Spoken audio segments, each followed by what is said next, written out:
There's this feeling that constantly consumes us as moms, and that feeling is known as mom guilt. So in today's video, I'm going to be talking about what this infamous word even means and how we can deal with it as mothers.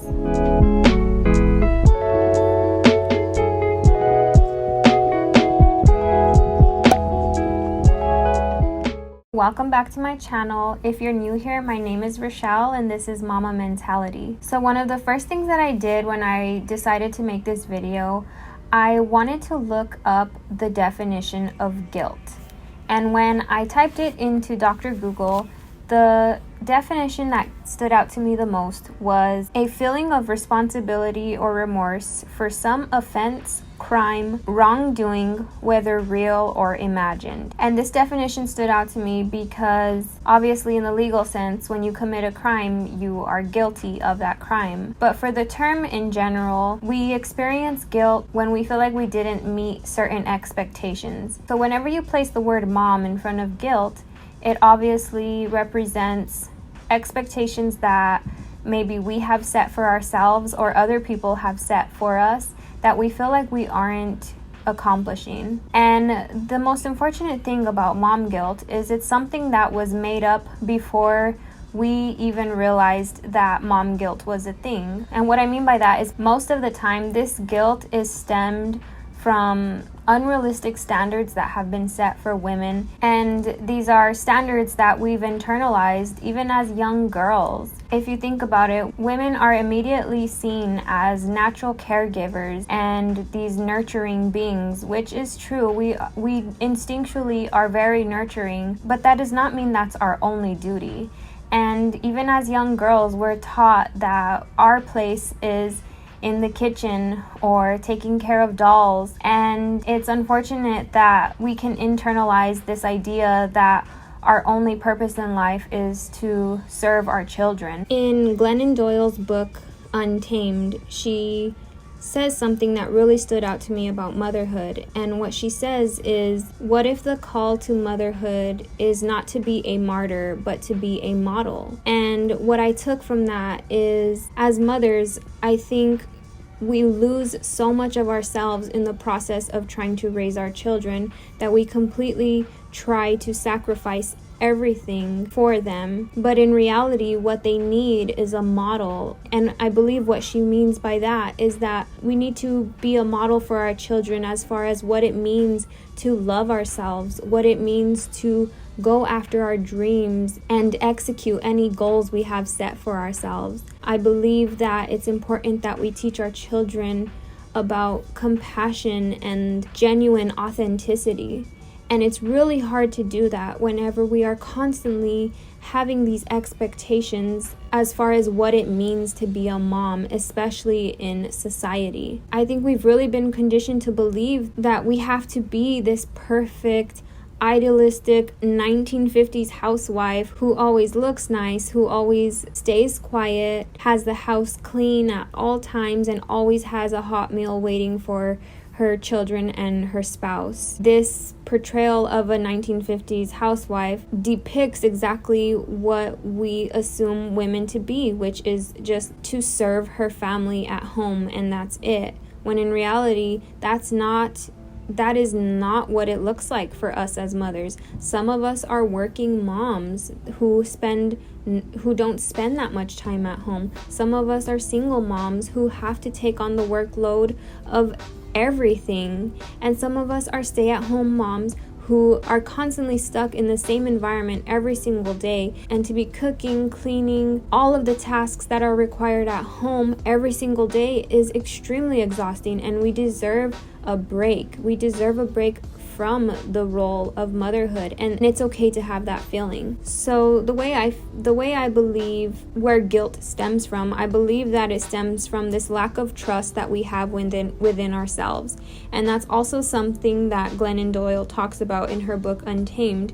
She says how we need more women to quit fearing themselves and completely, genuinely trusting themselves.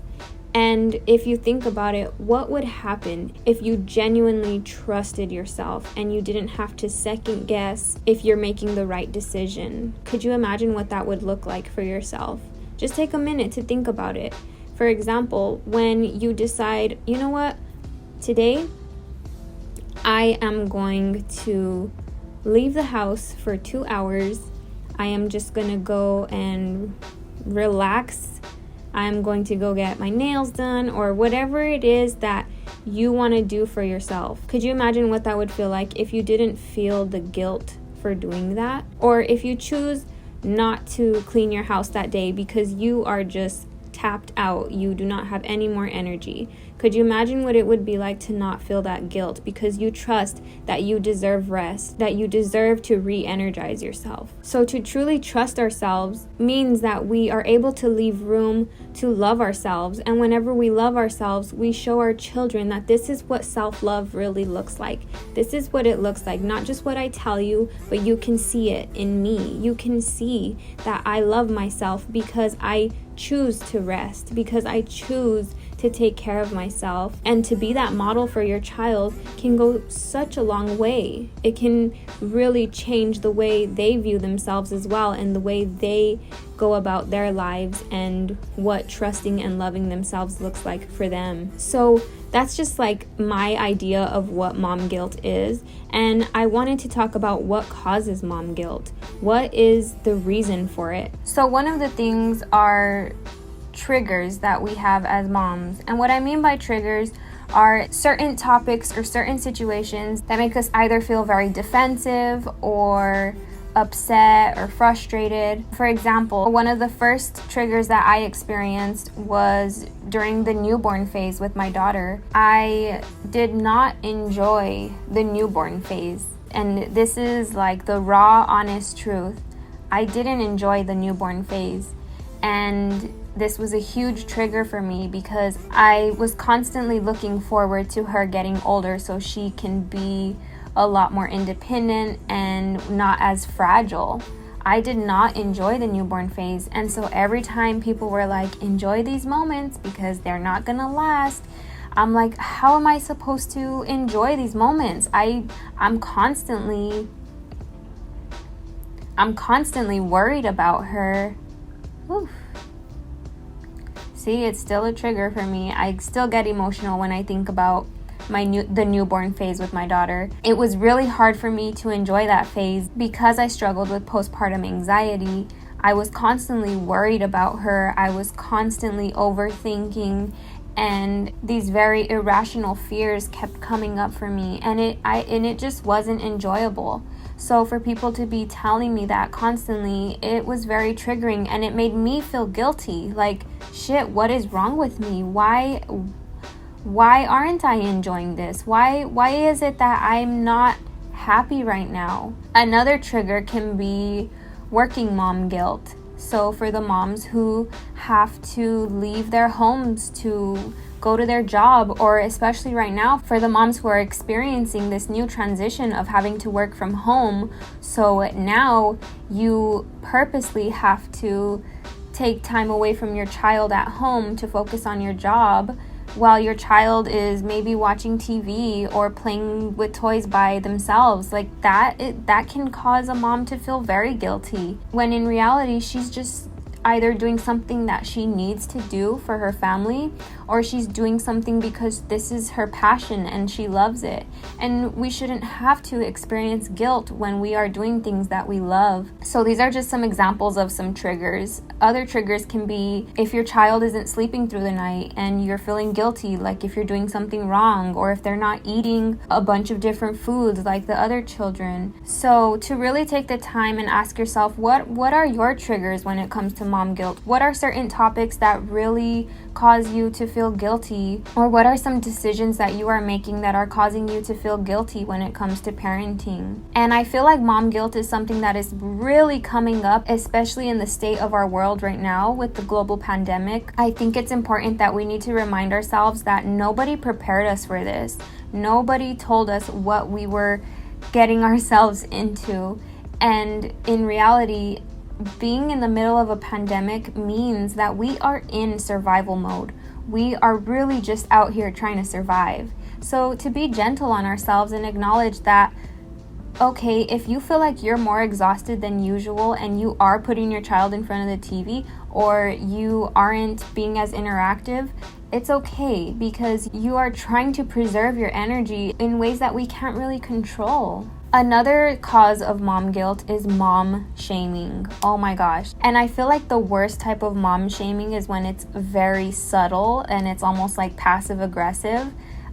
This can be really annoying, but it also can make you feel guilty. And I honestly feel like a lot of the time mom shaming can come from the people that we love most, especially when it comes to like the older generation, because parenting back in the day is very different from the way we parent now.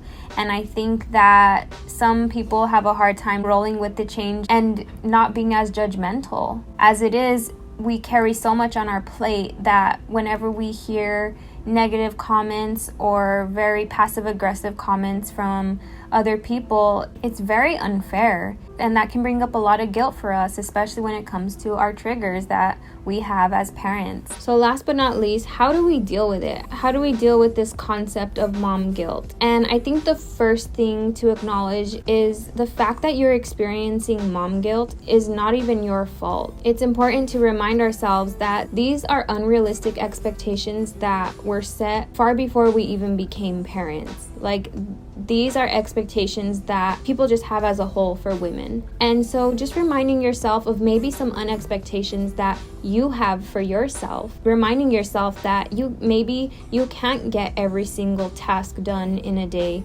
or reminding yourself that you are doing the best that you can. And if you are giving your child love every single day and you are giving yourself love, then you are doing an amazing job. Another way to deal with mom guilt is to acknowledge the intrusive thoughts that come up whenever you are making a certain decision. So these thoughts can come up when you are leaving your home for work, or if you are allowing your child to play independently so you can get some chores done around the house. And so if an intrusive thought comes up like, oh, why aren't you with your child? Why aren't you playing with your child?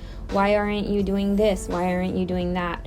Acknowledge the thought, like literally just be like, okay, yeah, I hear you, but I'm not going to listen to you, because I know that I'm making the right decision for myself and I'm making the right decision for my family. And with that, really recognizing the value in the decision that you're making when it comes to the guilt. So if you are heading off to work and the thought comes up, acknowledge that, you know what, this job is something that I worked very hard for, and I shouldn't have to feel guilty because I am doing something that I created for myself. Or before you go to bed at night and you're thinking back during the day where your kid was watching TV while you scrolled on Instagram, that can also cause a lot of guilt. And reflecting on that and telling yourself, you know what?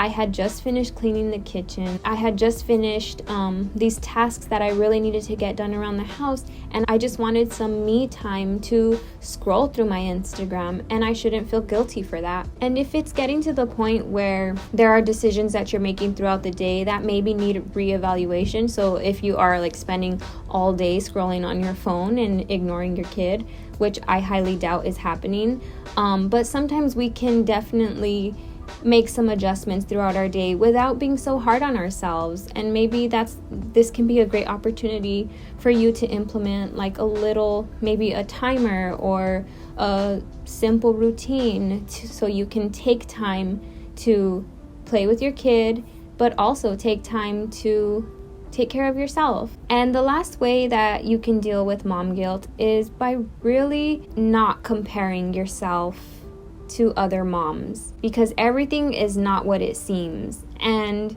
I know when we scroll through Instagram or Facebook and we see these moms like in these cute pictures or showing how their kid can do the Rubik's Cube or something. I'm kidding, but seriously, whenever we see moms showing what their kids can do or how they're interacting with their children, that is just one glimpse of their day. We don't know what is going on behind the scenes, and almost all of the time, nobody has it all together. And that's just being honest. We don't have it all together, and we shouldn't have to feel like we have to have it all together all the time. And making sure that you praise yourself for the victories that you had during that day, because you are doing the best that you can, especially under these very unique circumstances that we are currently in. I think it's very important to really praise the good that we are doing as mothers, and reminding yourself that your child is loved and well taken care of, no matter what other people may believe or the false beliefs that you are internalizing. Reminding yourself that you're doing an amazing job and you are taking on probably one of the hardest jobs in the world, and I think we deserve a lot more credit than what we receive. So that is all for today's video. I really hope you enjoyed it. Mom guilt is something that I've definitely taken time to work through, and I still do experience it at times, but I'm definitely a lot more gentle on myself than I was when I first became a mom. So I would actually love to hear in the comments what your victory of the day was as a mom. So if you're new here, please like, comment, don't forget to subscribe to my channel and click the little bell notification so you can be notified when I post new videos. My name is Rochelle, this is Mama Mentality, and like always, I am sending love and light your way. Bye!